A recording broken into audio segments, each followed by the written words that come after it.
Bueno, ya don Ignacio más o menos les contó lo que va a ser la presentación. Específicamente sobre los datos personales.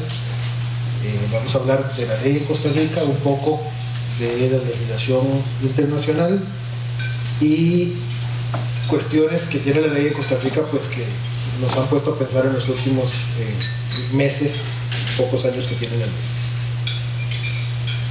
Muy bien. Bueno, todo empieza con la cuestión de lo que es privacidad. En 1890, Warren y Brandeis escriben un artículo que se llama The Right to Privacy, y en este artículo desarrollan lo que ellos llaman The Right to be Let Alone, que es básicamente el derecho a que me dejen solo, a que me dejen hacer lo que yo quiera. En ese momento se hizo pensando en la persecución que ya había para esos años de medios de comunicación en contra de la privacidad y la intimidad de las personas. Con base en esto se empieza a desarrollar la privacidad, la intimidad como un derecho fundamental, y se empieza a pensar a incluir en cartas internacionales y normativa internacional. Ya para 1948 la Declaración Universal de los Derechos lo incluye, la privacidad, como un derecho fundamental, y las Naciones Unidas en el 66 lo incluyen en el Pacto Internacional de Derechos Civiles y Políticos. La primera ley de protección de datos que se hace en el mundo es en 1970, es la Datenschutz, que es del territorio de Hesse en Alemania. No era una ley federal, era una ley de un territorio, era una ley estatal. A partir de aquí se empieza a dar una corriente de, ahí sí, iniciar creación de leyes de protección de datos como tal. Para el 73 Suecia crea su ley de protección de datos. Para el 74 Estados Unidos crea el Privacy Act, que si bien no es una ley de protección de datos como las entendemos hoy en día, la Privacy Act a lo que se refiere es una protección de datos a nivel federal. O sea, es la protección que tenía que tener el gobierno, que tiene que tener el gobierno sobre los datos que ésta controla o que ésta maneja. En el 81, pues ciertos países de la Unión Europea, de la Comunidad Europea, empiezan ya a pensar en crear una legislación que cubra a los estados que pertenecen a esta. Se habla del convenio 108, que luego madura durante muchos años, y en el 95 se convierte en lo que es la directiva 9546. Esta directiva posiblemente es la normativa más conocida a nivel internacional de protección de datos, porque además cubre todos los estados de la Unión Europea y los otros estados que pertenecen a al grupo económico europeo, que es Noruega, Islandia y Liechtenstein. Y esta directiva ha venido a darle cierta importancia mayor a la protección de datos. Los países europeos, muchos han basado sus leyes en esta directiva, y no solo europeos, sino también a nivel de América. Uruguay, por ejemplo, tiene una ley de protección de datos muy buena, bastante moderna, y Uruguay está aceptado en Europa como un país que protege los datos personales, y entonces está aceptado en Europa como un país que se puede transferir datos de un país a otro. No es cualquier país que tiene esa categoría a nivel europeo. Entonces, la 9546 pues ya va a cumplir 20 años, y Europa desde el 2012 empezó a pensar que ya esta ley ya había que modificarla, que ya hay que cambiarla, porque ya la tecnología ha avanzado tanto, pues que hay que modificar la legislación y adecuarla a los cambios constantes que se están dando en la tecnología. Se espera que para el año entrante haya una nueva directiva a nivel europeo, y esta directiva a nivel europeo va a venir incluso a cerrar más los portillos, a hacer la privacidad y la protección de datos más estricta. Tanto así que recientemente un artículo que había leído, compartido en Ignacio incluso, en Europa hay más o menos 7.000 proveedores de nube, y de estos 7.000, con la ley que se quiera aprobar el año entrante, no llegan a 100 los proveedores de nube que cumplen con lo que dice la ley de protección de datos. Entonces vean que la protección de datos no es algo que se vaya a acabar, más bien sigue hacia adelante, y más bien se hacen más estrictos los controles todo esto. A nivel nacional, más adelante van a ver el artículo completo. Los artículos 23 y 24 de la Constitución hablan o se refieren a lo que es la intimidad y la privacidad de los habitantes de la República de Costa Rica. La Constitución es del 49, pero jurisprudencialmente, por ahí de ya los 90, ahí hay 3 votos, 41, 54, 97, los otros 2, que se refieren a el derecho a la autodeterminación informativa y el derecho al habeas data. El habeas data es, por decirlo más sencillo, la aplicación del recurso del habeas corpus, pero a la información. Yo tengo derecho a saber qué se hace con mi información, quién la tiene, dónde se maneja. Entonces, por medio de estos recursos, se tutelaban esos derechos. Pensando en esto, en algún momento se trató de regular el habeas data o un proyecto de ley presentado por el doctor Constantino Cuyo, que nunca salió como ley, pero se presenta este proyecto de ley 16679 del 2007 y madura en la Asamblea Legislativa, de forma que ustedes saben que lo que entra es un elefante y sale un ornitorrinco, y llega a ser la Ley de Protección de Datos. Vean que la ley incluso se llama la ley de la persona frente al tratamiento de sus datos personales. Entonces la ley lo que viene a hacer es a proteger a la persona en el tratamiento de sus datos. O sea, no es una ley que venga a proteger a las empresas o a las bases de datos, no, viene a proteger a la persona. Y realmente es muy protectora de todos los datos personales que son de todos y cada uno de nosotros. Entonces, así como a nosotros nos sirve mucho la ley para muchas cosas, pues a las empresas o a quien tenga bases de datos no necesariamente le va a servir la ley.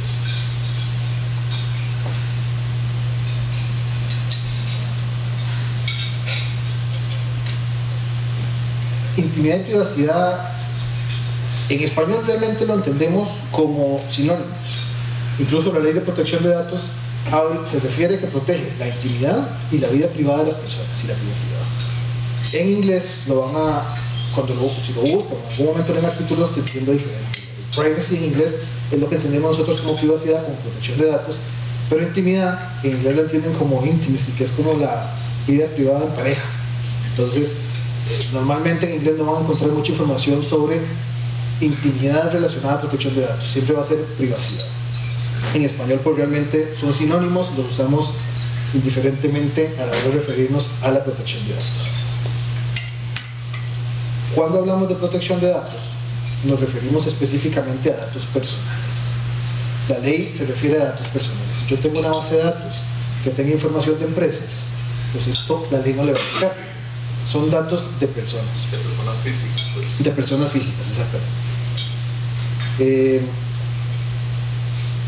La ley, uno de los aspectos más importantes de la ley, ya más adelante se lo voy a explicar, es el derecho a la autodeterminación informativa. Es un derecho fundamental, lo tenemos todos, y a lo que se refiere es que todos tenemos derecho a controlar el flujo de datos de nosotros donde sea que esté. Yo tengo derecho a saber dónde está mi información, quién es responsable de esa base de datos donde está mi información. Yo tengo derecho a solicitar que se elimine, a solicitar que se incluya, a solicitar que se modifique, porque yo soy el dueño de esa información. La ley habla de titular, yo soy el titular de mis datos. En algunos aspectos, incluso cuando la persona fallece, se ha permitido que los herederos de esa persona tengan derecho a solicitar los datos de esa persona, porque al fin y al cabo, si consideraban propiedad de esa persona en vida, pues pasan a ser propiedad de los herederos, así como pasan a ser el resto de los bienes. Entonces, el derecho a la autodeterminación informativa va a ser este derecho fundamental que protege la ley, y si no estuviera la ley, igual se protege en la Constitución. Y hay una corriente que varias legislaciones a nivel regional han ido haciendo, que es protegiendo el derecho a la autodeterminación informativa. Por ejemplo, Nicaragua ya cuenta con ley de protección de datos. República Dominicana cuenta con ley de protección de datos. El resto de Centroamérica no tiene. El Salvador lo regula de manera jurisprudencial. Sí hay proyectos en otros países. Honduras tiene proyecto, Panamá está intentando, Sudamérica tiene muchos más. Ahora, el derecho a protección de datos no es un derecho que yo puedo superponer por sobre otros derechos. Mi derecho a protección de datos no está encima del de otra persona, ni tampoco está encima del derecho que tienen otras personas de información. Y el derecho a la libre información y el derecho a la libre expresión, pues también son derechos fundamentales. Entonces, yo no puedo decir que mi información es privada y que nadie la puede conocer, porque en algún momento esa información mía puede ser importante para cualquier razón. Incluso puede ser solicitada, por ejemplo, por la vía judicial. Un juez puede solicitar datos míos que están en una base de datos protegida, inscrita en la Agencia de Protección de Datos. Un juez con una orden la pide y tienen que darse esa información. Para efectos, por ejemplo, de salud, ahora que estamos con lo del ébola y todo esto, si hay datos míos que son necesarios para la colectividad, pues esos datos tienen que darse a conocer.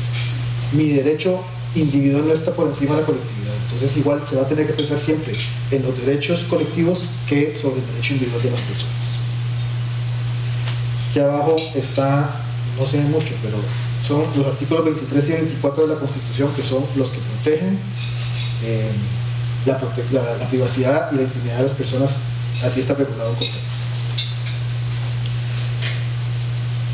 Bueno.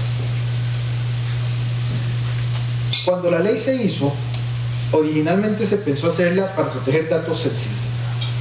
Datos sensibles van a ser datos relacionados a las creencias religiosas de las personas, la inclinación sexual, datos de salud, datos médicos.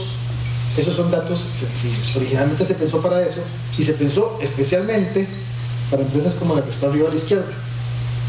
Antes se llamaba Datum, todos la conocemos, y además todos estamos ahí, pues, para que sepan, quieranlo o no, ahí estamos todos. Como se pensó para hacerlo para estas empresas, como esta empresa, hay otros cobradores de crédito también, la ley al final salió para todos. Y la ley aplica hoy en día para empresas privadas, para el gobierno, para personas físicas, para todo aquel que tenga una base de datos. Entonces, igual una base de datos siempre va a ser importante. Equifax hoy en día, aun cuando no queramos estar ahí, es importante para muchas cosas. Todos ustedes tienen derecho, por ejemplo, a ir a Equifax y decir: yo quiero que me borre la base de datos. Tienen ese derecho a hacerlo. Es una base de datos privada y no tienen por qué estar ahí. Además, a ninguno de nosotros nos dijeron, o nos han preguntado si queremos estar ahí, o nos dijeron cómo consiguieron la información. Pero bueno, con ese derecho que tenemos de ir a que me saquen de esa base de datos, el día de mañana, si ocupamos un crédito, normalmente los bancos recurren a esas páginas. Entonces, si no estoy en esa base de datos, muchas veces pues no voy a ser sujeto de crédito, porque no estoy en las páginas que necesitan los bancos para poder tener información de si soy yo o no sujeto de crédito. O sea, es un mal necesario. Páginas como tributación directa, registro civil, registro público, todo esto son bases de datos. Tengo entendido que el tribunal ya había inscrito la base de datos que tiene, por ejemplo, y son bases de datos necesarias. Tributación directa no podemos ingresar, pero el registro civil sí. Para los abogados es muy útil, igual que el registro público. La ley viene y crea la Agencia de Protección de Datos, que es ese loguito que está ahí arriba en el centro, que es una oficina que pertenece al Ministerio de Justicia, que está ubicado en Zapote, en las oficinas del Ministerio de Justicia, y creo que tienen recursos humanos muy pocos ahorita, recurso humano bastante limitado. Tecnológico creo que tienen todavía más limitado. Realmente no se les ha dado muchos recursos desde que nació la agencia, y han cambiado, creo que han tenido 4 directores en cuestión de un año o 2 años. La primera directora era la directora jurídica del registro, después pusieron a una muchacha que trabajaba en el registro. Con el cambio de gobierno pusieron a uno que creo que duró una semana, y después ahora hay otro que a la fecha pues todavía no tenemos mucho contacto. Pero bueno, ahí está. Estás diciéndonos que solo está funcionando. El otro día salió un reportaje en el Financiero, incluso donde los entrevistaron. Entonces decían, porque como ya la ley funciona, ya hay multas. Entonces el director dijo: mire, yo no puedo poner multas porque realmente la gente no conoce esta ley. Entonces funciona. O sea, ellos mañana pueden llegar a ponerle multas a todo el mundo, pero yo creo que no tienen la capacidad suficiente para poder hacer eso. Lo que pasó en la tributación directa con el ministro Herrero y el ministro de Hacienda y el director de la tributación, ahí no pasó nada. que era que no estaba vigente la ley o que se la pasan. La ley es del 2012, pero realmente la aplicación, por ejemplo, de las multas empezó el 5 de junio de este año. Por prórrogas y prórrogas y prórrogas que estuvieron dando para que la gente inscribiera las bases de datos, nadie escribió nada, y ya a la tercera o cuarta prórroga dijeron ya no más, a partir de ahora ya podemos aplicar las sanciones que tengamos. Igual no lo están haciendo, ellos mismos dijeron no tenemos la capacidad de poder hacerlo.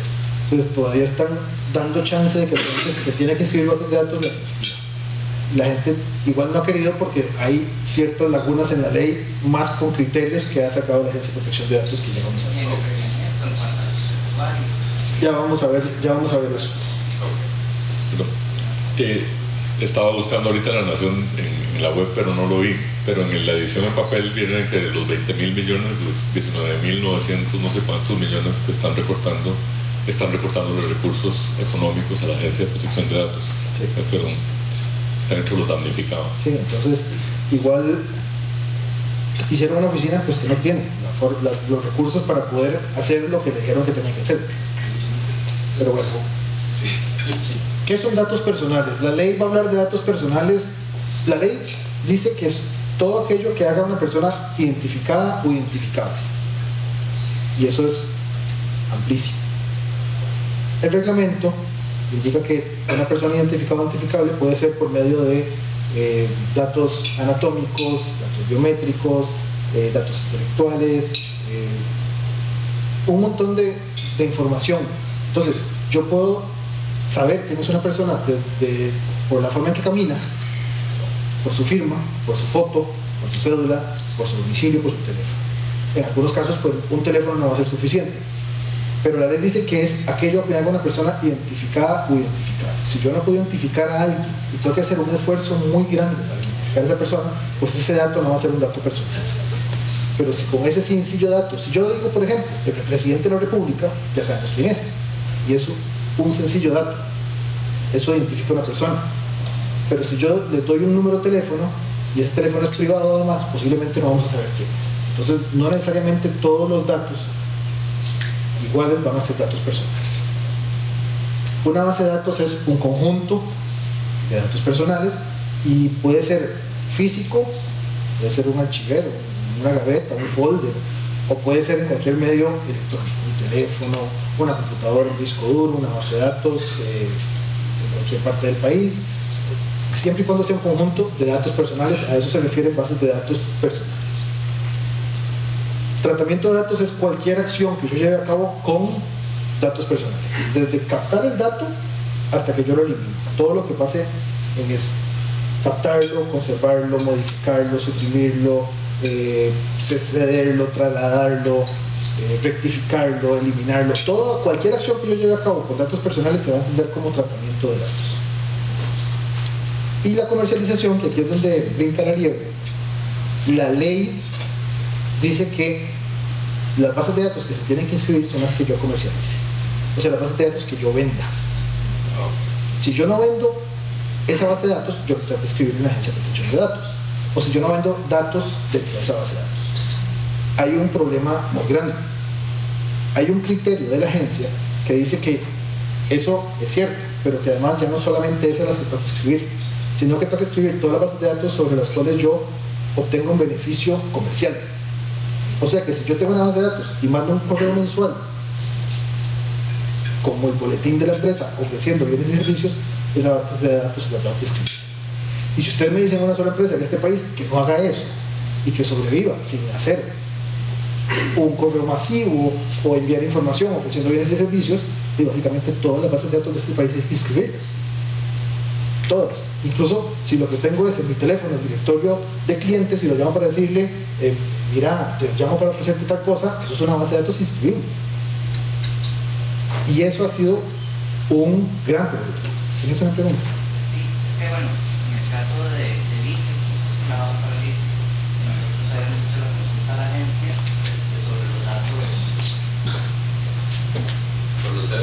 sobre los datos personales de acceso restringido que tenemos en relación de la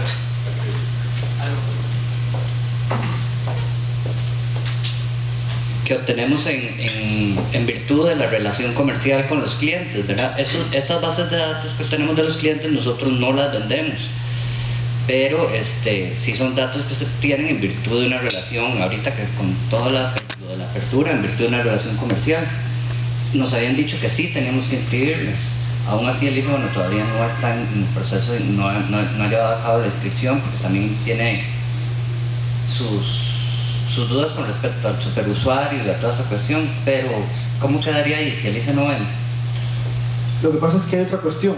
Las bases de datos en este la que estaba directora en ese momento había otro criterio que decía que no solamente lo que yo comercialice, sino que si yo transfiero datos, esa transferencia se va a entender como una comercialización y por ende toca inscribirla.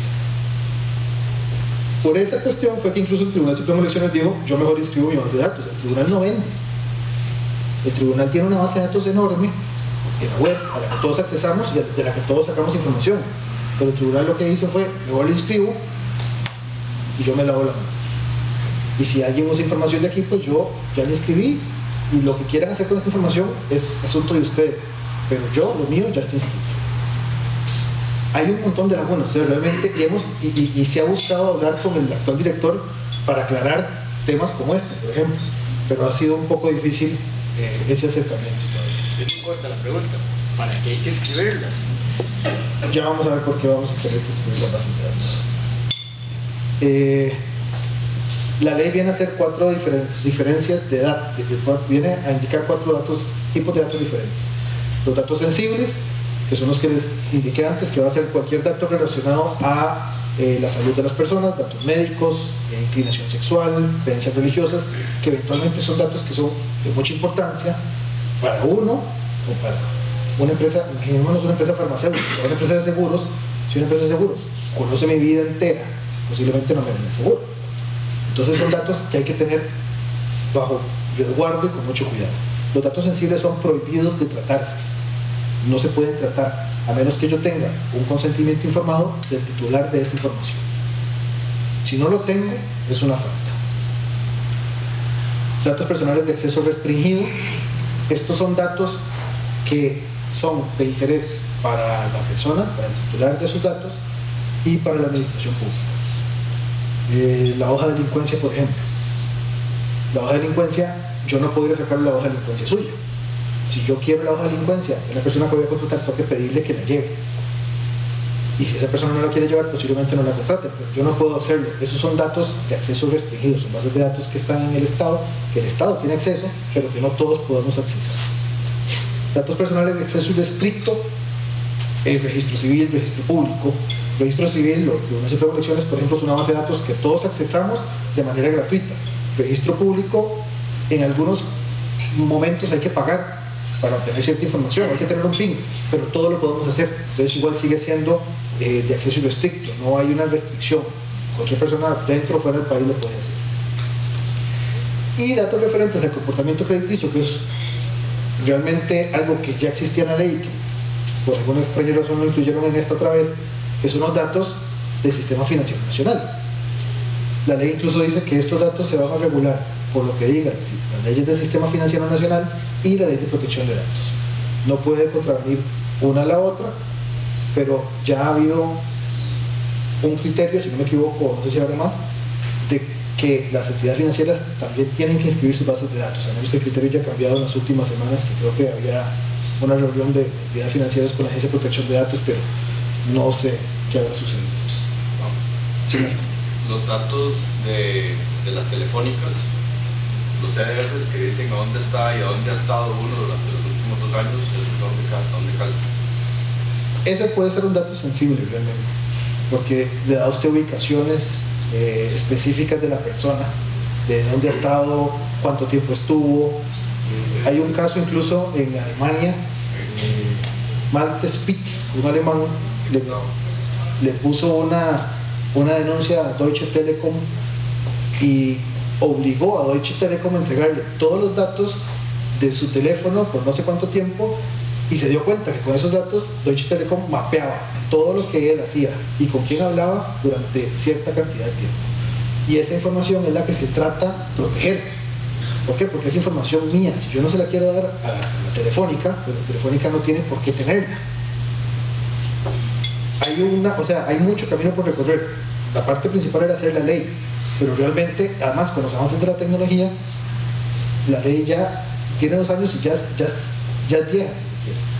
Pues, a mí me parece que debería ser un dato sensible, específicamente. Bueno, la autodeterminación informativa, ya hablamos un poco. Todos en Internet dejamos una huella. Todo lo que hagamos en Internet queda, en algún lado va a quedar. La foto que subieron hoy, la quitaron 5 minutos después, alguien la pudo haber guardado, y en algún lado está guardada el comentario que ustedes pusieron. Entonces, la autodeterminación informativa es ese derecho que tengo yo de controlar el flujo de la información. Tiene mucho que ver, no sé si conocen el caso del derecho al olvido de Google que hubo en Europa hace unos meses. Ahorita lo vamos a ver un poco más a fondo. Yo tengo ese derecho de decirle a una empresa, bórreme de su base de datos, que fue lo que pasó con este caso en España, que una persona le dijo a Google, bórreme de su base de datos, o sea, bórreme de Google. Es un derecho, como les dije, fundamental. Entonces yo no lo puedo renunciar, y realmente lo que viene es a protegernos de cualquier mal uso o uso malintencionado de todos los datos personales que son de nosotros. Pero entiendo que ese caso del español era mucho relacionado con el derecho al olvido. Exacto. Ya vamos a ver un poco el derecho al olvido ahora, que tiene que ver un poco con la autodeterminación informativa, pero es que además allá lo entendieron de una manera diferente a como está aquí en la Ley de Protección de Datos. Todos tenemos, según la Ley de Protección de Datos, ciertos derechos. A nivel internacional se conocen como los derechos ARPA: acceso a los datos, rectificación, cancelación. Todos estos derechos los tenemos todos. O sea, yo puedo decirle a cualquier base de datos, a cualquier empresa o persona que tenga una base de datos, que me dé acceso a mi información. Yo quiero saber qué información tiene usted mía, cómo la obtuvo, dónde está ubicada, quién es la persona responsable, con nombres y apellidos, cuáles son las medidas de seguridad que tiene usted, y la persona o la empresa que tenga esa base de datos tiene que cumplir dentro de un plazo establecido. Creo que son 5 días. Si no, ustedes pueden eventualmente ir a la agencia y poner una denuncia, y la agencia va a la empresa o quien tenga la base de datos a hacer el trámite correspondiente. Yo puedo solicitar que se cancele mi información, yo puedo solicitar que se elimine, que se modifique. Si yo tengo un crédito, por ejemplo, y estoy moroso y ya lo pagué, yo le puedo decir a quien tiene esa base de datos, mire, yo lo pagué, póngame que ya yo estoy al día, porque si usted me tiene como moroso, eso me puede causar a mí un perjuicio grave en muchas situaciones, en muchas cosas. Por ejemplo, pasa mucho que en el Poder Judicial llega la gente y dice, mire, es que fui a acercar un crédito y no puedo porque estoy moroso hace 10 años, pero ya yo pagué. Y resulta que pagó, tiene los papeles, el expediente incluso ya lo quemaron en el archivo judicial, pero nunca nadie actualizó la base de datos. Entonces los datos van a tener que ser exactos y veraces y actualizados.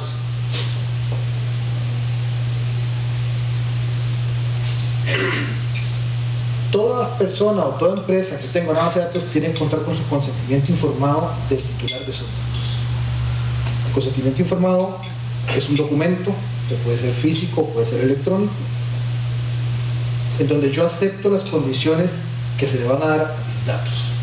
El documento tiene que ser explícito, tiene que ser muy claro, tiene que incluir todo lo que yo necesito saber, a dónde acudir si quiero borrar mis datos, quién es el responsable, como les dije, con nombres y apellidos, cuánto plazo tengo, cuál es el trato que se le va a dar a los datos, a dónde va a estar, si se va a transferir o no se va a transferir. O sea, son documentos que ya no es el documento, lo que se escribía antes, que es una clausulita de 3 líneas que decía, yo acepto lo que dice la ley 8968.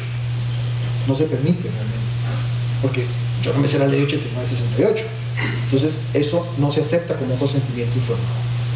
En un criterio de la agencia, bastante atinado me parece a mí, aceptó que haya consentimiento informado por medio del clickback, que es cuando entramos a una página y ustedes han visto que no podemos continuar si no le damos el check a una casilla. Si no le damos ese check de OK, no podemos ver el contenido que sigue, no podemos continuar. Bueno, la agencia en un criterio dice que eso se acepta siempre y cuando se demuestre que el consentimiento que está ahí para la persona es bastante claro y se entiende todo lo que esa persona está otorgando o cuáles son sus derechos o qué va a pasar con esa información. El otro tipo de consentimiento en internet, que es el browser, que es cuando entramos a una página de internet y al puro fondo hay un botoncito que nadie nunca le da clic, que se llama términos y condiciones. Eso no se permite, porque nadie nunca le da clic, nadie nunca lo lee, entonces ahí queda en el olvido. La agencia no permite eso como un consentimiento informado, permite el click wrap y nada más, o por medio físico, por un documento físico. Pero es que aún con la firma de papel, eso no es consentimiento informado. O sea, yo no conozco a nadie que haya leído alguna vez un contrato de tarjeta de crédito. Nadie lo lee. O sea, realmente es un gol. Uno nada más pone el nombre, la cédula y el documento ya viene listo. Y como son 4 o 5 páginas, nadie lo lee, realmente. Pero bueno, nadie leyó el de Facebook, nadie leyó, o sea, son 30 y pico de páginas, incluso es peor. Pero hasta cierto punto, yo estoy aceptando lo que dice el contrato. Yo puedo eventualmente pelear lo que dice ese contrato, porque se ha dado casos que yo acepto un contrato al cual me obligo, pero resulta que después esas cláusulas son cláusulas abusivas, son cláusulas leoninas, y yo voy, lo peleo y puedo ganar. Pero en el momento, si yo no lo peleo, yo tengo que obligarme a lo que dice. Punto.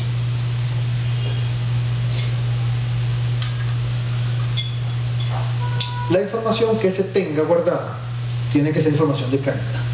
Y aquí es donde se protege no solo al titular, sino a quien tiene también la base de datos. Los datos tienen que ser exactos, tienen que ser veraces, tienen que ser actualizados, tienen que cumplir un fin específico. Yo no puedo tener datos por tener datos, solamente porque quiero tenerlos. Si yo le pido información a una persona, yo tengo que decirle para qué específicamente voy a usar esa información. Y solamente para lo que él me autorizó la puedo usar. No la puedo usar para nada más que no sea eso. Si yo la voy a utilizar para otra cosa, tengo que notificarle a esa persona, o tengo que hacer otro consentimiento informado, pero no puedo utilizarla para algo que no estoy autorizado. Pero eso es cuando le pedís la información a la persona. Exacto. Ahora, cuando la información se genera por el giro mismo del negocio, como por ejemplo los CDRs que decía Roberto, ahí sí no estoy obligado a informarle a la persona para que voy a usar eso. ¿Sí? Por ejemplo, la ubicación de la persona. Por ejemplo, La metadata. Lo que pasa es que esa información se está derivando de una persona. O sea, esa persona, si yo soy una telefónica, esa información se deriva del negocio que estoy operando. claro, pero sin esa persona usted no podría generar esa información. O sea, si yo me salgo de su telefónica, usted no puede generar la información de mi ubicación. Entonces, la información a quién le pertenece. Al fin y al cabo, pues es mía, porque yo la estoy generando por medio suyo, pero yo la estoy generando. Entonces, puede ser información cruda, por ejemplo, o puede ser información que produce usted juntando la que yo le di más la información que yo produje, y sale una tercera información que igual la produjo usted. O sea, yo no se la di específicamente, pero sigue siendo información mía. Ok, pero entonces en ese caso yo debería de informar, por lo menos a nivel del contrato, que la persona firma, lo que sea, de que se va a estar generando esa información y la va a utilizar para tal cosa. Es mucho más sencillo. O sea, tal vez incluso no es posible saber qué información voy a generar yo. Puede ser que yo genere, o sea, usted sabe que genero tres tipos de informaciones, pero resulta que mañana son 4 o 5 y que le está sirviendo. Entonces, si uno documenta bien las cosas, pues hay forma de hacerlo. Yo puedo decirle, mire, usted me está dando tal información, se va a generar esta y esta información, la cual yo voy a usar para esto y esto y esto. Realmente aquí lo importante no es qué información genere yo, sino para qué la va a utilizar usted. Porque yo lo que tengo que autorizarlo a usted para que usted lo utilice para marketing, para publicidad, para estudios científicos, para estadística, para lo que usted quiera. Siempre que esté autorizado lo puede hacer. ¿Okay? Como les decía, entonces la información tiene que ser exacta, veraz, adecuada. Ahí es donde, si yo hago un documento completo, por ejemplo, que contenga todo lo que yo necesito, y yo soy el dueño de la base de datos, yo mismo me cubro, porque si yo tengo datos de salud, una alergia se desarrolla de un día para otro. Entonces yo puedo decirle a la persona, mire, si usted sabe que usted cambió tales datos, su información cambió, pues es importante que me lo haga saber. Si usted no me lo hace saber, es responsabilidad suya, pero todo eso tengo que decírselo a la persona. Igual, si yo sé que yo cambié información, pues yo tengo la obligación de ir a decirlo. Ahora hay una cuestión, yo no sé a dónde yo no sé a dónde vamos a llegar con esto, pero a mí se me ocurre lo que hacemos siempre, que vamos a la gasolinera y llenamos un cupón de este tamaño para ganarnos el carro que tienen ahí parqueado. Nadie va a llenar o sea, si a mí me ponen a llenar un papel que voy a durar más que lo que estoy echando gasolina, no lo voy a hacer, porque nos da pereza. Y además ya uno se pone a pensar, ¿para qué quieren tanta cosa? Pero estás aumentando las probabilidades de que yo me lo gane. Bueno, eso sí es bueno, pero yo realmente nunca he recibido un correo a la gasolinera. No sé si ya será una costumbre que vamos a empezar a hacer, pero esa información yo la di para la rifa del carro, nada más. No la pueden usar para absolutamente nada más. Entonces, a eso me refiero cuando uno dice, yo estoy autorizando a la persona que use mis datos para un fin específico y nada más uno. Y no dos. No está muy relacionado con eso. ¿Qué sucede con los datos personales que se usan en forma anónima? Por ejemplo, cuando se hace Big Data, se sacan estadísticas, se sacan tendencias de mercado, cuando la tarjeta de crédito analiza comportamientos en forma anónima, pero los analiza para sus campañas publicitarias, etc. No sé, o sea, datos personales usados en forma anónima para obtener otro tipo de información. Ya vamos a ver lo que son anonimización y pseudonimización, pero rápido. Si un dato es anónimo, no es personal. Así es sencillo. Yo no puedo identificar a una persona con un dato anónimo. Y se pueden utilizar datos anónimos para estudios, para Big Data, para lo que quieran. Pero si es anónimo, no es personal. Y como no es personal, no le aplica la ley. Sí, ¿verdad? Por ejemplo, yo podría utilizar la base entera de CDRs en tiempo real sin número de teléfono para hacer un mapa de tráfico, por ejemplo, Para antenas. o para lo que uno quiera, ¿verdad? El otro día en TEDx nos pasó un maje que pues, se hizo un pereque, ¿verdad? Pero resulta que el maje cada vez que se registra a un lado pone una dirección de correo diferente. Tiene un generador de cuentas de correo, el maje, ¿verdad? Entonces cuando le llega un correo sabe exactamente de dónde viene, ¿no? Está un poco paranoico, pero es la única manera, ¿verdad? De poder controlar quién está usando tus datos, ¿ya? Bueno, ¿a quién aplica la ley? Ya vimos. O sea, realmente la ley tiene dos vertientes. La gente cree que la ley solamente aplica a las bases de datos que yo tengo que inscribir. No, la ley aplica a todas las bases de datos, a todas. Ahora, ahí tengo que diferenciar las bases de datos que inscribo y las que no inscribo. Todas las bases de datos tienen que contar con un consentimiento informado, todas tienen que respetar la forma en que yo capto los datos, cómo los guardo, las medidas de seguridad. O sea, eso le aplica a todas las bases de datos. Las que yo tengo que inscribir, como les dije, son las que yo comercialice. Que yo comercialice la base de datos completa, que yo comercialice datos dentro de esa base de datos, o que yo obtenga un beneficio, como dice un criterio de la agencia. Que aplica para personas físicas. ¿Qué pasa cuando uno tiene información de personas físicas, pero en su condición de representante legal de una empresa? ¿Aplicaría la ley también? Digamos, si usted tiene la dirección de la casa de la persona o el número de teléfono celular, que podría ser considerado un dato de acceso restringido en caso de que fuera privado. De esa persona en su condición de representante de una empresa. Correcto. Como pasa en todo lado. Gracias.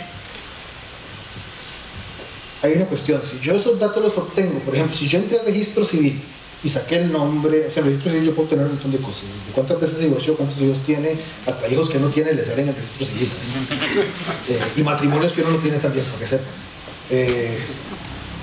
Entonces, si yo esos datos los saqué del registro, yo no tengo que avisarle nada a nadie, porque yo fui yo el que los saqué del registro. Si la persona me los dio a mí, entonces yo tengo que decirle, mire, yo tengo esos datos, los voy a usar para esto, usted me autoriza a usarlo para esto. En su condición de representante legal sí, pero sigue siendo un dato personal. El asunto no es en la condición en que los dé, porque yo los puedo dar en mi condición de representante de la sociedad pero igual mi nombre sigue siendo un dato personal. Yo no puedo quitarle esa condición por ser en representación de o mi cédula, o mi correo, o mi teléfono. Entonces, ahí lo que habría que revisar es ¿para qué fin lo voy a utilizar? ¿Será necesario que inscriba esa base de datos o no? ¿O será necesario incluso Datos, por ejemplo, como el apartado postal, ya nadie lo usa y lo siguen pidiendo. Entonces, incluso hay que hacer una minimización de información. Hay información que seguimos pidiendo que no ocupamos. Y esta ley también viene a ayudar en eso, a que tengamos una depuración de bases de datos que no ocupamos hasta cierto punto.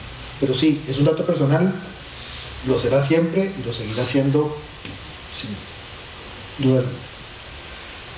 Derecho al olvido. Como les dije, en Europa hubo un caso bastante importante. Una persona demanda a Google porque se podía ingresar a Google, ponía su nombre y salía que había estado moroso, si no me equivoco, hace como 20 años. Y esto le generó mucho perjuicio a la persona. Creo que hasta se divorció, perdió el trabajo. Entonces él demanda a Google en España diciéndole, quite esa información porque eso no es cierto. Realmente sí era cierto, hace muchos años. El Tribunal Español le dice a Google, lo tiene que quitar. Google dice que no y lleva el caso al Tribunal Europeo y el Tribunal Europeo le dice a Google, usted lo tiene que quitar de su base de datos. Ahora, los que conocen de informática más que yo saben que Google lo puede quitar, la información ahí sigue.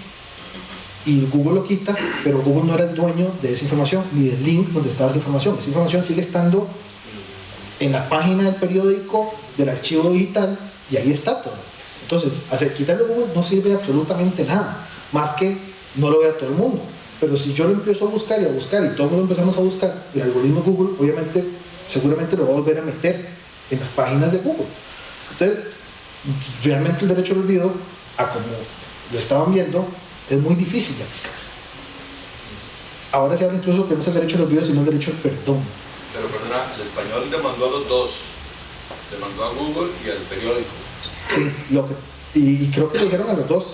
No, yo creo que solo a Google. A Google que lo quitaron. El asunto es que igual no pueden decir al periódico que lo quitaran, porque la información no deja de ser cierta. Entonces, yo no puedo decir, borren mi información porque no es cierta, porque sí es cierta, fue cierta hace muchos años. Simplemente ya no es actual, pero es cierta. Y es un archivo histórico. Imagínense lo que haríamos si empezamos a borrar toda la información, y no tendríamos información. A nivel europeo, se entiende que anonimizar es quitarle todos los datos a una información que yo no pueda identificar a esa persona. A eso me refería. Entonces, la ley de Costa Rica dice que yo no puedo tener bases de datos que tengan información de más de 10 años. Si tengo datos de más de 10 años, tengo que borrar todo lo que tengo. La única forma que yo pueda conservar eso es una de dos: o que anonimice la información, o sea, que borre todo lo que me haga relacionar esa información a una persona en específico, o que tenga el consentimiento de la persona del titular de esos datos para guardar esa información después de 10 años. Son las únicas dos formas de poder guardar esos datos. El otro día, creo que incluso en la última charla, bien. ¿Cómo se distingue eso? Volviendo acá, pensando en el caso de los periódicos, o sea, ningún periódico borra la información de hace más de 10 años, y hay información personal ahí. Y ahí de todo, desde quién se murió hasta quién nació, quién se casó y quién se divorció y todo. Sí. Mire, realmente, qué difícil, porque es que es un archivo histórico, o sea, no podemos decirle borren algo que es cierto. Y ahí es donde todavía pues no ha habido manifestación real sobre qué va a pasar con datos de hace 10 años que siguen siendo ciertos y que yo ocupo incluso, porque hay empresas que necesitan datos de hace 10, 15, 20 años para seguir haciendo estadísticas hoy en día. Pero bueno, o sea, será un caso realmente resolver aquí, en Europa. Eso fue lo que se dijo. El otro día, en la última charla, incluso Roberto dijo, ¿qué pasa si encriptamos los datos? Eso es pseudo-encriptar. Si yo encripto un dato personal, sigue siendo un dato personal. Entonces, por encriptarlo, ya no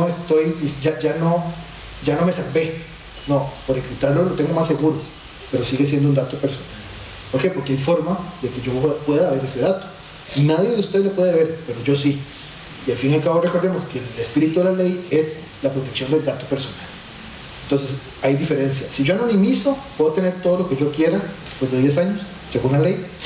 Si yo pseudo anonimizo, sigue siendo un dato personal. Entonces, aplica la ley. El superusuario, no sé si lo conocen, es una de las estrellas del cine hoy en día.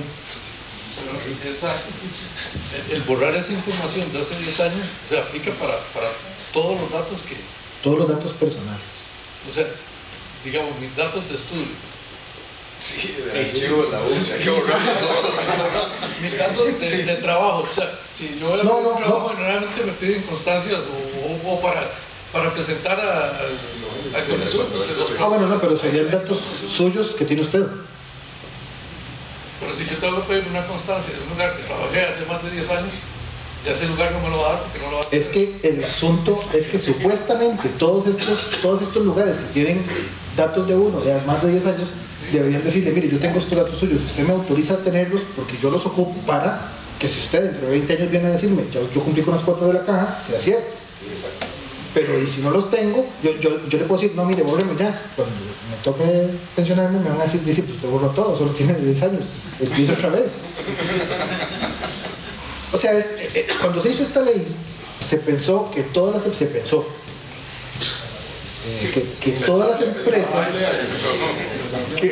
empresas iban a llegar, especialmente las operadoras de crédito, que son las que más tienen información, a decirle, a tocarle la puerta, a llamarlos por teléfono o algo, a decirle, mire, yo tengo esta información suya, ¿usted me deja tenerla? ¿Cuántos de aquí les llamaron a decir? ¿Cuántos de aquí les mandaron un correo a decirle, yo tengo esta información suya? Y ahí estamos todos. Y a nadie le dijeron nada. Ahora, no va a pasar nada. Pero, Posiblemente hasta que no les pongan las sanciones reales, no van a modificar nada. Perdón, no es cierto que la ley está hecha para la información que se pretenda comercializar. Una universidad no guarda esos datos para comercializarlos 10 años después.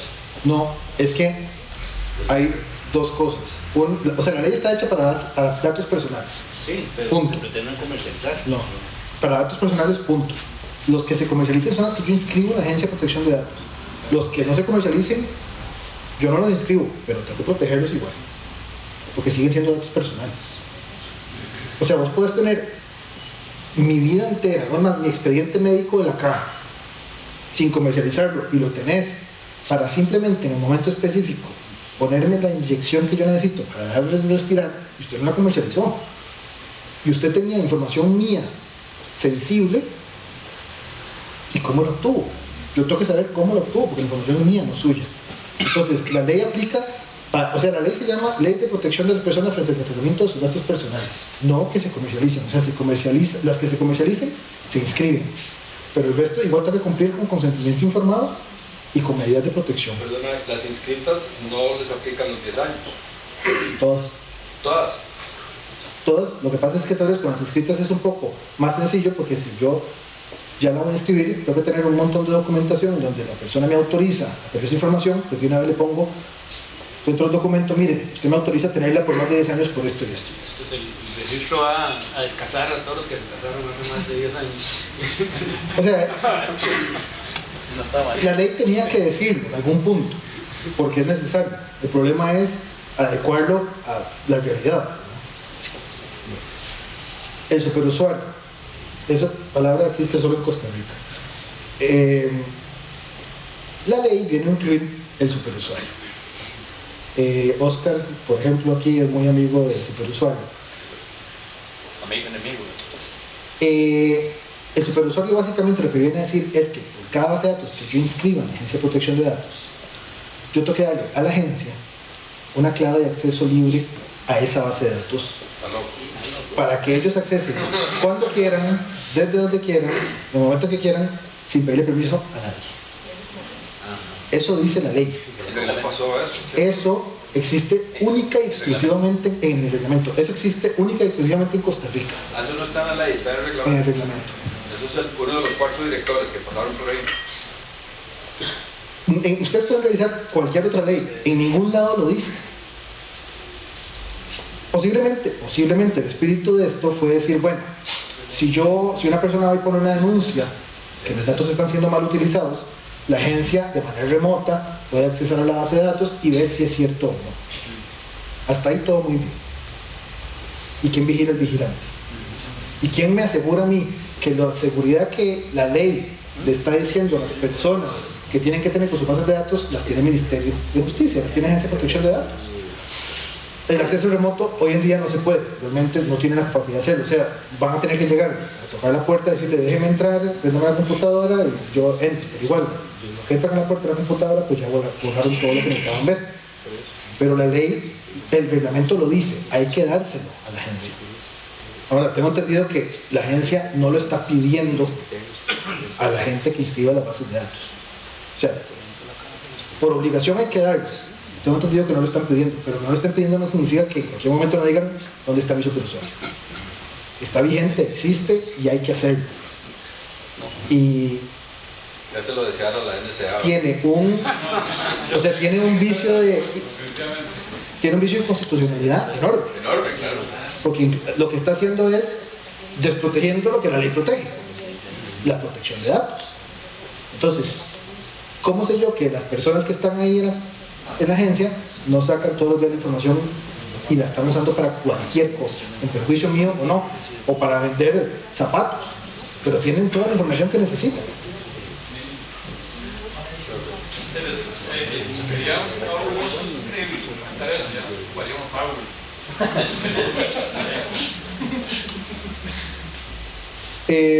¿Por qué hay que inscribir? Preguntó alguien ahora las bases de datos. Porque la agencia se financia con eso. Si ustedes se fijan en la ley de protección de datos de Nicaragua, no hay que pagar. Incluso la ley de protección de datos de Nicaragua dice se inscriben todas las bases de datos. Punto. No hay una sola que no se inscribe. En Costa Rica lo redujeron y después lo ampliaron con los criterios. Y de ahí es donde se financia la agencia. $200 por cada base de datos que yo inscriba al año. Y $1 tengo que pagarle a la agencia por cada dato que yo venda de una base de datos que esté inscrita.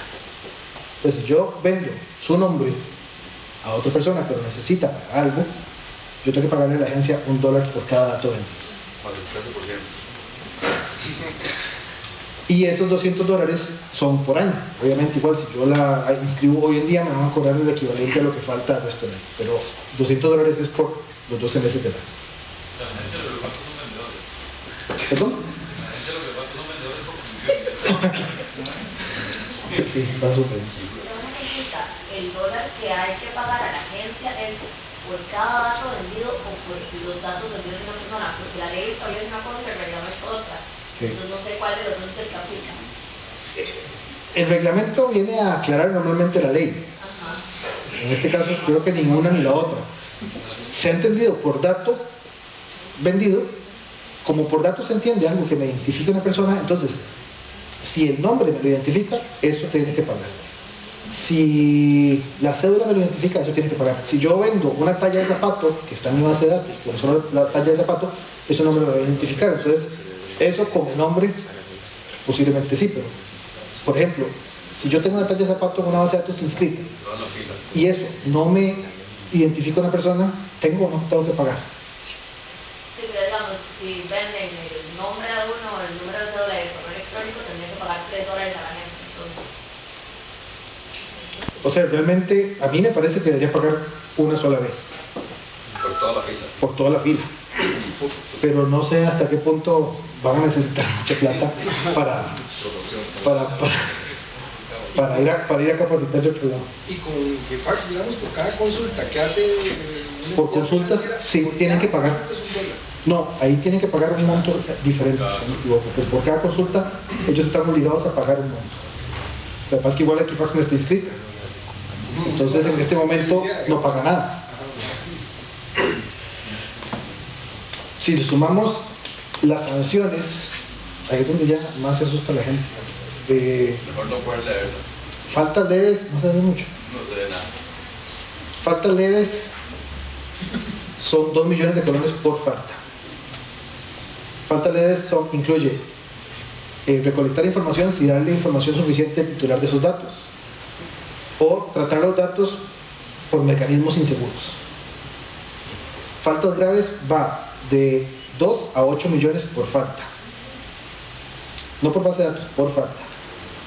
Eso incluye tratar datos sin el consentimiento informado del titular, transferir datos de forma que no es, o sea, si la persona no autorizó la transferencia de datos, y esta transferencia incluye empresas del mismo grupo económico, por ejemplo. O sea, yo no puedo transferir ningún dato si no tengo consentimiento de esa persona.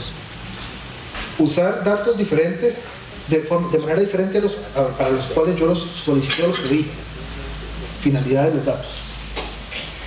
No dar acceso al titular de sus datos, es una falta grave, o negarse a eliminar o rectificar esos datos, es una falta grave. Y faltas gravísimas van de 6 a 12 millones por falta. Y eso no estar inscrito será aprobado, sí tiene que estar inscrito.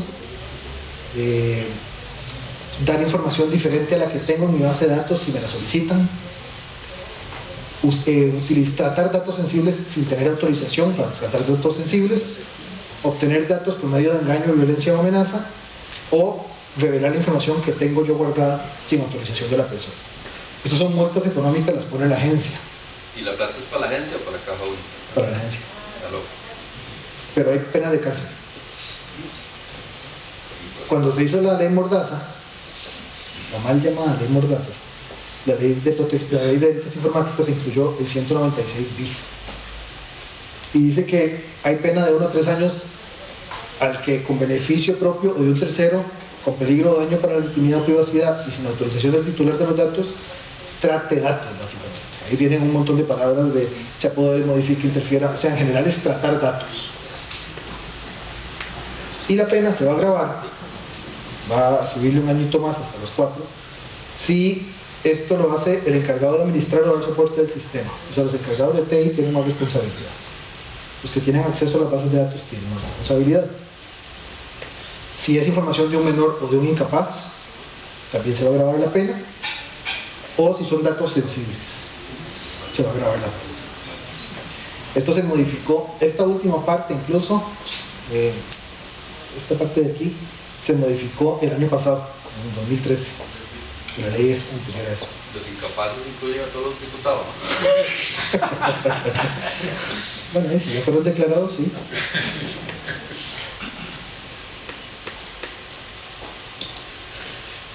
¿Qué dice la ley de las medidas de seguridad? Si yo tengo bases de datos, tengo que protegerlos. Tengo que protegerlos por medio de medidas físicas o lógicas. Puedo tener cámaras de seguridad para saber quién fue el que metió la memoria USB y bajó toda la información, a ver si lo encuentro algún día. O puedo tener contraseñas, claves, medidas biométricas, el ojo, la huella digital, o no sé, acceso remoto y saber quién, o creer que se puede saber quién fue el que se metió en la base de datos y no lo encuentro nunca, pero tengo que demostrar que tengo ciertas medidas de seguridad. Aparte de esto, es importante en muchos casos contar con la documentación pertinente y necesaria. Y contratos de confidencialidad, contratos de privacidad. Las personas que tienen acceso a esta información, que van a captar datos, que van a manejar estos datos, si no tienen un contrato de confidencialidad o un documento de privacidad de los datos, pues básicamente pueden hacer lo que quieran. Y el día de mañana, si ellos están usando esa información para algún otro fin, no tengo yo un documento para decirle, no, mire, es que usted había firmado y había aceptado estas condiciones. Eso lo tiene que hacer siempre que se tenga una base de datos, cumplir con medidas de seguridad.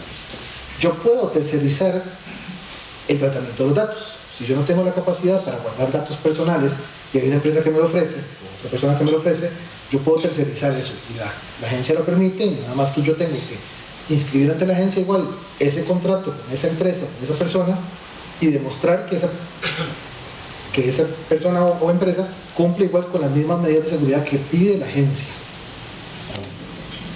Aquí es donde vamos a hablar de la nube ahorita, porque la nube es un tema para completamente. Si yo tengo un protocolo de seguridad ya en mi empresa, por ejemplo, cuestión de datos personales, yo lo puedo inscribir en la agencia y se podría tomar como que ya estoy cumpliendo con las medidas de seguridad que indica la ley. Obviamente pues habría que revisarlo, pero normalmente cualquier protocolo, cualquier medida de seguridad que uno vea que es suficientemente fuerte, la agencia lo va a aceptar. O sea, no hay un número de clausus, no hay una especificación de las medidas de seguridad que tienen que ponérsele en las bases de datos. O sea, puede ser muchas. ¿Okay?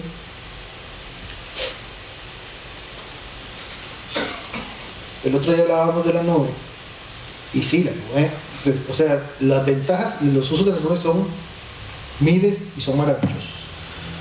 Presenta un ahorro enorme para todo el mundo. Realmente no tenemos que estar pensando en la ubicación física y en muchos gastos que nos ahorra el utilizar o el subir nuestra información a la nube. Pero también se ha visto que eso es un mayor problema de seguridad. O sea, tenemos menos control, si se quiere, sobre nuestra información.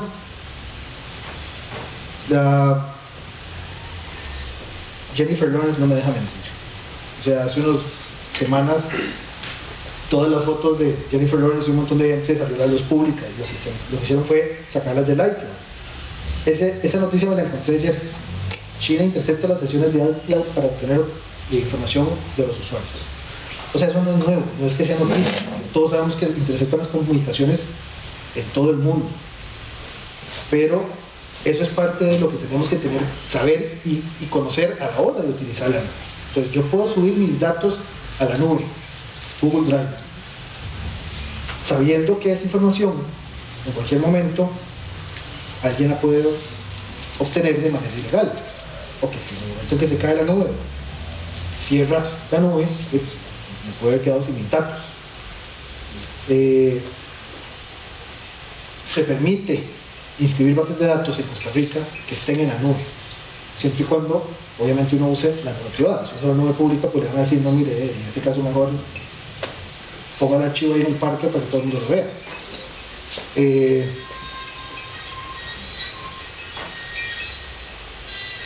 ¿Están bien? Todo parece indicar. ¿La veo? No. Hay países que ya, por ejemplo, están buscando utilizar su propia nube para que no salgan de su territorio los datos o la información. Rusia, ya lo había dicho, Francia está buscando, Costa Rica tiene una directriz que no dice que tiene que ser en Costa Rica, pero sí privilegia el uso de la nube a nivel de la administración pública. Por una cuestión de costos, por una cuestión de ahorro. ¿Por qué es importante, por ejemplo, que se suba la información a una nube que sea nacional? Bueno, porque la ley también habla de transferencias internacionales de datos, o de transferencias en general. Yo tengo que tener autorización del dueño de los datos para poder transferir esa información. Igual si es una transferencia internacional, tengo que contar con información. En algunos países, Costa Rica, por ejemplo, para hacer la transferencia de datos, solamente pide que sea autorizado por el titular. Otros países, normalmente lo que dicen es que sea autorizado por el titular, pero que además al país que se va a transferir esa información, cumpla o tenga una seguridad igual o mejor a la que tiene el país de donde vienen los datos. Entonces, subirlos en la nube no es el problema. El problema es que como no sabemos en dónde están en la nube, pues no sabemos exactamente dónde está la información. Y no sabemos si hay o no una transferencia de datos real en algún momento. Hay otra cuestión de seguridad. Si yo subo datos a un proveedor de la nube, y el proveedor realmente no es un proveedor que me dé mucha seguridad, ¿cómo sé yo que esos datos que yo estoy subiendo no están siendo observados o modificados o conservados por quien me da el servicio en la nube, por el proveedor de la nube? Y eso es otro tema de seguridad que hasta cierto punto pues no podemos controlar, a menos que sepamos. Posiblemente ningún proveedor de la nube le va a decir, sí, mire, yo le prometo que yo no voy a ver sus datos y yo no voy a bajar su información y yo no la voy a usar para nada. Y realmente, ¿cómo sabemos? O sea, a menos que tengamos tal vez una capacidad muy grande de poder saber si esto se puede o no, no es cualquier mortal el que lo va a poder hacer. Entonces, yo subo mi información a la nube y no sé si la están bajando o utilizando para otro fin. Estados Unidos también hace como 4 años hizo esta Cloud First, que se refería también a utilizar la nube en aspectos de administración federal. Entonces, bueno, la ley más o menos le dimos una pincelada, pero ¿qué vamos a necesitar realmente cambiar o va a modificarse en un futuro, espero que no muy lejano? La agencia en su funcionar va a tener que cambiar. La agencia tiene de creación 2 años, por lo menos. Ellos, o sea, realmente dicen que tienen funciones como 1 año y medio, pero nadie los conoce. O sea, todavía hoy en día se habla de esto y la gente dice, pero ¿cómo? Esta ley existía. Pero ¿cómo? Hay una agencia de protección de datos. Y la ley está vigente, las sanciones que les dije están vigentes.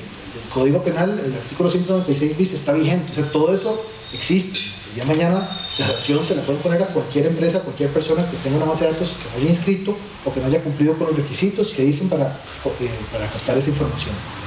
Entonces, pues se espera que la ley, que la agencia en algún momento empiece a funcionar. No sé si será por falta de recursos, ya la Ignacio nos dijo que en parte es eso, pero esperemos que empiece a funcionar para educar al principio y no empezando por las sanciones, porque si es por las sanciones, pues todos nos vamos a ver perjudicados. El cambio del superusuario, y esto se va a ver, hay empresas muy grandes, multinacionales, que no les sirve, que están en Costa Rica, igual que hay empresas nacionales que no les sirve. Yo creo que a nadie le sirve realmente que la información, yo no sepa o sea, yo puedo saber que en la base de datos tal está mi información y que tienen tales medidas de seguridad y tal persona lo ve, pero a partir de ahí yo no sé quién en la agencia lo puede hacer. Mariano. Pero realmente, ¿cuáles son mis derechos para llegar a decir la agencia, enséñame los datos que tiene usted aquí? Y las medidas de seguridad no las tiene. Entonces, esto eventualmente se va a tener que modificar de alguna forma y posiblemente sea por la vía que es inconstitucional, porque está desprotegiendo lo que les dije, lo que protege la misma ley. Perdón, si desde un principio una empresa pone su base de datos en el exterior, se acabó el problema. ¿Se acabó el problema de inscribir la base de datos? ¿O de todo? No, el problema es la agencia, sí, el problema aquí es la agencia, que en cualquier momento se vuelven locos, ¿no? Lo que pasa es que si usted está usando los datos para lo que dice la agencia y además los captó aquí, sí, la va a tener que inscribir. Los capturo aquí nada más y los saco del país y se acabó. Y los utiliza, los efectos de, o sea, la utilización es a dónde? En otro lado. O sea, los datos que utiliza aquí no los utiliza aquí para nada. Sí, se pueden ver, pero o sea, la pregunta es esa, ¿dónde viven los datos? O sea, a mí me parece que eso no debería importar, pero todo el mundo parece obsesionado con dónde viven los datos, ¿no? Es que la agencia no regula dónde estén los datos, lo que regula es la protección del dato, cómo lo obtuve y para qué lo voy a utilizar. No la tengo que escribir si no la voy a comercializar, usted la puede utilizar para fines investigativos o académicos, pero si no tiene que inscribirla igualmente, va a tener que cumplir con consentimiento informado. Entonces estaba pensando en las multinacionales que vienen aquí a dar soporte técnico al resto del mundo. Ellos no tienen que inscribir nada ni tienen que preocuparse de esta ley. No, porque además son datos de afuera, Sí. ¿no? O sea, Nada que ver. Y además probablemente tienen contratos de protección de privacidad de sus clientes ante Sí, claro, las leyes bien hechas. sí. Pero si recolectan información de personas costarricenses, por ejemplo, Sí, ahí sí. y lo que hacen es transferirla a otro país, aunque sea, o sea, por el simple hecho de transferirla, yo consideraría que sí estaría dentro del ámbito de la ley. Sí, claro, y además tiene que tener consentimiento, por la transferencia. Pero sería necesario registrarlo ante la gente, o sea, por esa simple transferencia. Según un criterio que hay de la agencia, dice que por la transferencia se entiende comercialización. A mí me parece que no, pero según... Yo entiendo que, o sea, que la agencia ha dicho que si existe transferencia, si se distribuye la información, si se difunde, si se comercializa. Entonces son demasiados ámbitos. Exacto. En el caso de que se cumpla con los derechos, se debe modificar la base de datos. Igual tengo una consulta. ¿Cuál es su opinión al respecto del simple almacenamiento de datos sensibles y de datos de acceso restringido? Porque tengo entendido que la gente, por el simple hecho de almacenar ese tipo de información, pide que se notifiquen, digamos, las bases de datos ante ellos. Pero no estoy segura. Realmente la ley no dice que yo tenga que indicarle a la agencia si tengo una base de datos sensibles. Tengo que tener consentimiento informado obligatoriamente, sí. Pero la agencia no, en ningún lado lo podemos, o sea, se puede buscar, pero en ningún lado dice que yo tengo que escribir esa base de datos, solamente si la tengo guardada y punto. Si lo comercializo es diferente, pero si yo capto el dato y lo tengo guardado para yo nada más, porque me gusta saber, punto, no sé por qué, pero me gusta saber, o sea, mi opinión es que eso no debería inscribirse. Pero si transferencia implica comercialización, todo el mundo tiene que escribir todo, porque hacer new backup es una transferencia. Pero eso es lo que está, o sea, eso es lo que a mí me parece que no es... Está equivocado. No solo está equivocado, sino que no es lo que la ley dice ni siquiera. O sea, lo que están haciendo es... ¿Y eso lo pusieron en el reglamento o en criterios? En criterios. Y el problema es que lo que hicieron fue abrir la sombrilla lo suficientemente amplia como para decir, mejor hablamos, o mejor cubramos todo y protejamos todo para que después no nos metan un golazo. Y lo que hicieron fue meter un golazo a todos los que tienen bases de datos. Y todos tenemos bases de datos. Se va a tener que revisar las bases de datos inscribibles, que es esto que estamos hablando. O sea, la ley realmente habla de que yo tengo que escribir las que yo venda o de las cuales yo venda datos. Eso es lo que dice. Todo esto de transferencia, de distribución, de que si obtengo un beneficio de la base de datos a la hora de, no sé, de ofrecer un bien o servicio, eso no lo dice la ley ni el reglamento, eso lo está diciendo la agencia ahora. Y va a llegar un punto en que... Según la agencia, yo debería inscribir la lista de asistentes hoy aquí. Exacto. Así de sencillo. Eso tiene que ver con transferencia de datos, porque la agencia está diciendo que la transferencia es básicamente como una comercialización del dato. Entonces, yo transfiero, o tengo bases de datos que transfieran, las tengo que escribir. Y todo esto se va a ver modificado por el Internet de las cosas, además. No sé si lo conocen, el Internet de las cosas es que todo va a llegar a tener Internet, todo va a tener un chip. Entonces imagínense, si hoy en día es difícil con la cantidad de datos que manejamos y se genera, en 5 o 6 años, cuando supuestamente van a ser 50 o 75 mil millones de dispositivos conectados a Internet, los datos que se van a generar, las bases de datos no van a aguantar. Las medidas de seguridad van a tener que ser enormes, si es que se puede tener medidas de seguridad para poder guardar toda esa información. Y como decían ahora, yo puedo tener un dispositivo, me da un dato, y si lo junto con otro dispositivo que se van a conectar solos, van a generar otros datos y más datos y un dato generado de otro dato con otro dato, y entonces tengo que estar pidiendo permiso siempre a la persona por un dato que tiene relación en algún punto con esa persona. Va a ser imposible realmente. Y seguimos pensando además en que la legislación es como el papelito habla, que todo tiene que ser con papel. Imagínense lo que es estar firmando consentimientos informados todos los días. Dentro de 10 años, cuando compremos unos zapatos que vienen con un chip o una camisa que viene con un chip, nadie lo va a hacer. Entonces, la legislación va a tener que adecuarse a los cambios tecnológicos también. O sea, de alguna forma vamos a tener que modificar la forma en que regulamos la tecnología para poder proteger los datos como realmente se quieren proteger, pero al mismo tiempo no ser tan privativos de que existan bases de datos con fines académicos, culturales, promocionales, de marketing, de lo que sea, pero que esas bases de datos puedan existir. Como conclusión, lo que podemos decir es que los datos personales, el otro día me preguntaron que si esta ley en algún momento se va a derogar. No hay no se va a derogar esta ni ninguna. Y todos los países están buscando crear leyes de protección de datos. De alguna forma lo regulan, a manera constitucional, por medio de jurisprudencia, por leyes especiales, pero vean que incluso Europa ya está modificando la ley vieja para adecuarla a la actualidad. Uruguay tiene, Argentina tiene, Colombia tiene, Estados Unidos no tiene una ley federal, pero tiene, por ejemplo, los Binding Corporate Rules o los Safe Harbor Agreement, que son principios a los cuales se tienen que adherir empresas que quieren transferir datos con Europa para cumplir con las regulaciones de protección de datos en Europa. Aquí, por ejemplo, el expediente digital de la caja tiene que cumplir con la legislación de protección de datos.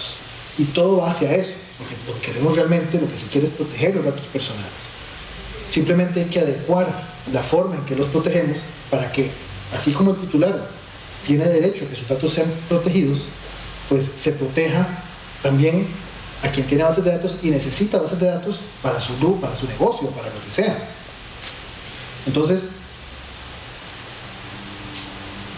la ley está vigente, existe, como les dije, las sanciones están vigentes,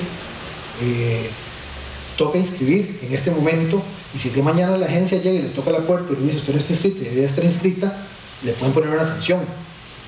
Entonces, lo mejor que podemos hacer ahora es leer, educarnos, aprender si nos toca o no nos toca, y empezar a ver cómo hacemos para o cambiar las bases de datos que tenemos o incluir lo que nos están pidiendo, porque como les dije, esto no se va a reducir, esto se va a hacer más grande. Se va a mejorar, sí, pero se va a hacer más grande. O sea, no van a quitar medidas de seguridad y van a quitar consentimiento informado. Dígame. Sí, gracias, buenos días. Si un periodista nos pide la base de datos, por ejemplo, le pide a la caja la base de datos de todas las personas aseguradas, desde su punto de vista, ¿cuál sería el trámite? ¿Hay que darla, no hay que darla? ¿Habría que dar consentimiento informado? No, una base de datos de personas aseguradas. Sí, señor. Sí. ¿Qué le da el nombre? El medio pide, por ejemplo, La Nación, le pide a la caja toda la base de datos de las personas aseguradas. ¿Qué se hace? Desde su punto de vista. ¿Para qué fin la quieren? Fines periodísticos. ¿Qué es lo que ellos dicen? La de patronos. Se puede hacer un cruce, por ejemplo. Lo que pasa es que, bueno, ahí, o sea, patronos hay muchas empresas, no tengo restricción. Ah, no son personas. No son personas físicas. Vamos a ver, no es prohibido, o sea, la caja lo podría dar. Es información pública. La base de datos de asegurados de la caja. Usted puede ir a obtener una constancia de asegurado de cualquier otra persona. Solo la mía. Entonces es pública. Es un dato de acceso irrestricto. Okay. Pero sí entra dentro del marco del derecho a la información y el acceso a la información pública que tiene el medio de comunicación. Es que la ley de protección de datos igual hay que verlo con la ley de acceso a la información pública. Pero si no es información pública yo no tengo por qué darla. Vamos a ver, si es un dato personal, si es un nombre, por ejemplo, si lo que me están pidiendo es una lista de nombres, tal vez el daño no es tan grave si esa lista cae en manos equivocadas. La misma lista de nombres la puedo sacar yo de unas elecciones. Pero al fin y al cabo, el caso habría que verlo. ¿Por qué? Porque me pueden decir para fines periodísticos, sí, pero ¿para qué fin específicamente? Es que un fin periodístico puede ser desde que salga en la pantalla hoy a mediodía diciendo algo, o que lo guarde el medio periodístico durante mucho tiempo para investigaciones, o lo relacione con otra información, o no sé, o simplemente fines periodísticos es para tirarlo en una página del periódico. Estaba ahí, ya no está, tengo entendido. Bueno, ella dice que no tenemos por qué darlo, ¿verdad? Entonces La Nación, que todo lo resuelve por la vía del amparo, entonces viene y lo mete en amparo. Y la sala le dice al Consejo Superior y a la Presidencia de la Corte que sí tenemos que darla, eliminando los datos sensibles. Bueno, de hecho ya la dimos. ¿Qué opinión tiene usted de eso? O sea, debimos haberla dado desde el principio, eliminando los datos sensibles. ¿Y qué datos iban que no fueran datos sensibles? ¿El nombre? En lo que la sala ha dicho que se da, el nombre completo, digamos, de los empleados públicos, el nombre completo no es un dato sensible. Las números de cédula ya no es un dato sensible, en un principio sí lo era. El tema del salario, ¿verdad? El salario a la plaza, no el salario mío. Es un dato. Ok, el salario que la plaza que yo ocupo, porque mi salario sí es un dato sensible, es decir, nadie tiene por qué saber todas las cuentas que yo tengo. Y también nos pidieron la plaza que se ocupa y sí, la plaza que se ocupa. Eso fue lo que se dio en la base de datos. Es que realmente no hay datos sensibles que se esté dando. O sea, es información de quién ocupa una plaza, nada más. Y ahí los datos realmente personales son el nombre y la cédula. Porque la plaza, sí, usted puede identificar a una persona por medio de la plaza. Sí. Así como puede ser, no sé. Bueno, de todas maneras se iba el nombre completo y el número de cédula. O sea, igual. Exactamente. Tener acceso al periodista, los que no lesionan, digamos, ningún derecho fundamental, si son ya restringidos o sensibles, ahí sí ya tendría que dar una razón de peso, ¿verdad? Ahora, igual podría ser que esta vez le dijeron que sí, pero parece que en otro momento no. Parece que la interpretación depende del contenido de cómo lo hayan solicitado o por qué hayan solicitado la información. No necesariamente. Pero la PROAT dijo en su momento que no teníamos por qué darle. A mí me parece que no. El fin, o sea. Queda cuestionado para qué la pidan. Exactamente. Pidan toda la base de datos, Exacto. están indemnos y están en propiedad, qué cargo ocupa, o sea, pareciera que está en fondo de. Claro, lo piden para hacer una revisión de todos, a ver a quién sacan en el reportaje. O sea, eso es. Y el problema al fin y al cabo es no solo eso, es que esa base de datos ya hicieron el reportaje y a dónde está guardada y para qué la estamos usando ahora, y la eliminaron o no la eliminaron, y quién tiene acceso a esa base de datos y quién la puede modificar. Está en poder de la nación. Exacto. Entonces ahí el asunto es el fin y además el uso que yo le dé después de que ese fin se da por terminado, porque yo puedo decir el fin es para hacer un reportaje en específico de salarios en el Poder Judicial, y una vez que hago eso, ¿qué hago con los datos? ¿Los borro o me los puedo dejar? Y una pregunta, ¿y estaría entonces la nación obligada a ir a registrar esa base de datos que recibió de la caja? Porque es una base de datos personal que va a usar para un fin comercial. Pero ellos han estado acumulando datos de los últimos 20 años. Toda la vida. Y tienen, o sea, el centro de investigación más capaz que hay en el país, pero por mucho. No, me parece que la pregunta de la compañera plantea la delgada línea que hay entre todo el tema de protección de datos y también la liberación de datos, o sea, los datos abiertos a los que los ciudadanos y ciudadanas, sobre todo del sector público, tenemos derecho a tener acceso para hacer fiscalización ciudadana y fiscalización pública, ¿verdad? Entonces, y creo que digamos que en datos abiertos hay mucho menos, estamos mucho más atrás aún en temas de legislación, de regulación, que en el tema de protección de datos personales, ¿verdad? Pero realmente creo que siempre está la balanza entre los dos lados, ¿verdad? O sea, qué datos deben ser liberados, y no solo el acceso a la nación, sino a la ciudadanía, ¿verdad? Para hacer la fiscalización ciudadana de la caja, por ejemplo, desde los ciudadanos, ¿verdad?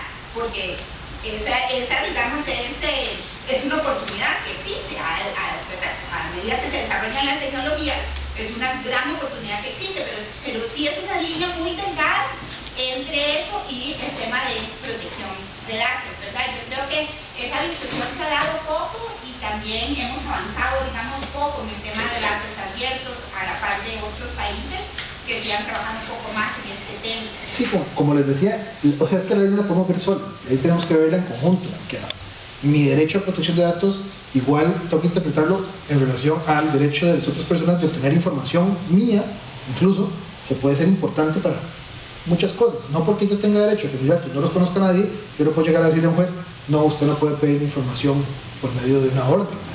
Sí lo puede hacer. O para efectos de, mucho se usa para efectos de salud. Datos míos médicos son necesarios saberlos, conocerlos para poder desarrollar medicamentos o tratamientos o otras cosas. Y hay ciertas cosas que es más importante el bien mayor que el bien individual, ¿verdad? El bien colectivo. Yo quería agregar también a eso, todo este tema ya ubicado específicamente en el EDUS, en los expedientes digitales en salud, ¿verdad? Que está en desarrollo en este momento el EDUS en la caja, ¿verdad? Y todo el tema de protección de datos en el EDUS, porque creo que la aplicación es específica, o sea, hay que mirar, digamos, realmente cómo se está aplicando todo el tema de protección de datos dentro del desarrollo informático que se está haciendo en este momento de los expedientes digitales en salud y preguntarse un montón de cosas que usted ha planteado, ¿verdad? O sea, ¿dónde se están almacenando los datos? ¿Quién es el superusuario? ¿Se está pidiendo consentimiento informado a todas las personas que se les está guardando la información? ¿Dónde se están utilizando? O sea, todo eso creo que es una aplicación concreta y creo que hay muchas cosas de las que usted dijo que no están siendo, no sé, tan aplicadas, digamos, en el desarrollo informático del EDUS. Hay una pregunta más grande, Juan, que quería hacer, que tiene que ver, o sea, esta es una ley muy nueva que ya está al tigre, ¿verdad? Por decirlo de alguna manera. No, ayer estuve en un congreso en el Poder Judicial que estaban hablando de comercio electrónico y las leyes en Europa y en América y todo el cuento. La pregunta es, ¿cómo hacer para legislar acerca de asuntos tecnológicos cuando las velocidades son tan pero tantísimo diferentes, ¿verdad? O sea, la tecnología no se va a parar a esperar a que hagan las leyes, eso no va a suceder. Yo me planteé la misma pregunta hace como 4 días en el Congreso de Derecho Iberoamericano, Iberoamericano de Derecho Informático. Ahorita no la hay, y a eso mismo iba yo. ¿Cómo vamos a hacer si hoy en día cuesta? O sea, planteamos un proyecto de ley en el 2007 que sale 5 o 6 años después, y ya cuando sale, ya es viejo, 2 años después sigue siendo todavía más viejo,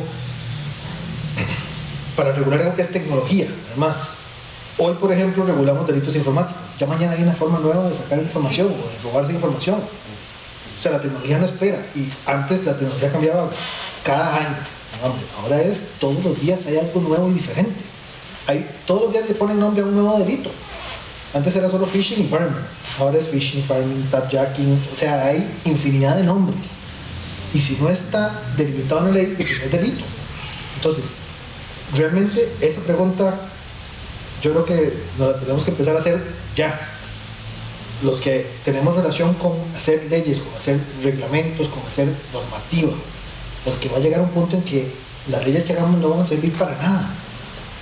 El simple hecho del consentimiento informado, como les decía ahora, dentro de 10 años todo va a tener acceso a internet y yo voy a tener que estar firmando. Imagínense lo que es entrar aquí y decir, bueno, yo doy permiso de que la copa guarde mis huellas digitales, yo doy permiso de que la cámara que me está filmando me guarde la voz, yo doy permiso de que la silla guarde la postura mía en cómo me siento. No lo vamos a hacer. Entonces, incluso ese criterio de la agencia donde acepta el consentimiento por medio del click-wrap me parece bastante adecuado, bastante moderno, pero falta mucho realmente.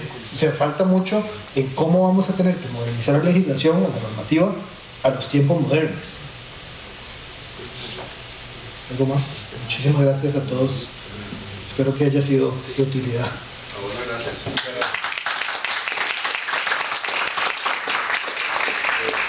Datos abiertos el año entrante, este tema.